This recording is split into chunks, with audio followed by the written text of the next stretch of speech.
warned me again yesterday, but I can barely lift my arms. Then let me be your arms today, ma'am. I didn't break any laws. I just wanted to help someone who couldn't afford the help. Miss Etta is 87 years old. Her house faded teal with boarded-up windows, sits quietly at the corner of Rosewood and 9th, surrounded by weeds as tall as the mailbox.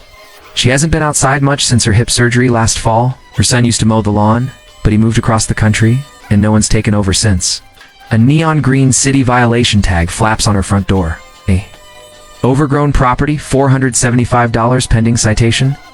When I knocked, she answered slowly, leaning on her walker. She didn't open the screen, just spoke through it, soft and embarrassed. Hey. I can't afford the fine. I just needed more time. I told her I wasn't there to fine her, I was there to help. Her eyes filled with tears. "You'd do that?" she whispered. "Just because." I nodded and pulled the mower out of my truck. The front yard looked more like a jungle than a lawn. I started from the far corner, working carefully around the sidewalk.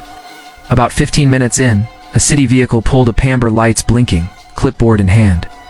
The officer told me I wasn't authorized, and that I could be cited for trespassing and unlicensed property maintenance. I explained I wasn't charging anything. I pointed to Miss Etta waving from the window, but they didn't look. She said intentions don't override regulation. Miss Etta opened the door and pleaded, voice shaking, "He's helping me hold on to the only thing I have left me home." They didn't back down. They gave me a written warning and said next time I'd face a fine.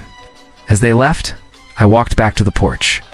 Miss Etta was sitting on the steps now, her hands folded in her lap. She looked up and said, "I didn't think anyone would show up for me.